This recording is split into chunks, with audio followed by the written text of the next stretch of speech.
கோவை ராமகிருஷ்ணா கல்லூரியில் நடைபெற்ற பொங்கல் விழாவில் மாணவர்கள் வேட்டி கட்டியும் மாணவிகள் சேலை அணிந்தும் பொங்கலிட்டு மேளதாளத்துடன் ஆட்டம் பாட்டத்துடன் கொண்டாடினர். குறித்த முழு விவரங்களை இணைப்பில் காத்திருக்கும் செய்தியாளர் நேசராஜ் விளங்க கேட்கலாம். நேசராஜ், வணக்கம். தகவலை பதிவு பண்ணலாம். வணக்கம். கோவை நவ இந்தியாவில் உள்ள ராமகிருஷ்ணா கலை மற்றும் அறிவியல் கல்லூரியில் பொங்கல் விழா மிக சிறப்பாக கொண்டாடப்பட்டது. இதில் மாணவ மாணவிகள் தமிழர்களின் பாரம்பரிய வேட்டி சேலை அணிந்தும் மற்றும் ஆசிரியர்களுடன் இணைந்து இந்த பொங்கல் விழாவை கொண்டாடி வருகின்றனர்.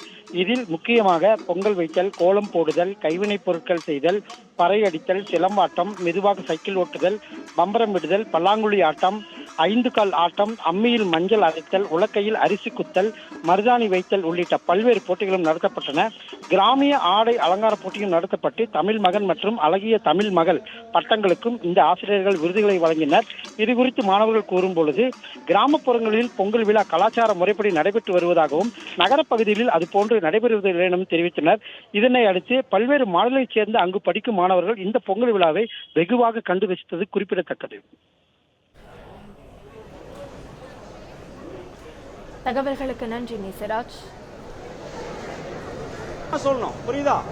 ரெடியாங்க சார்.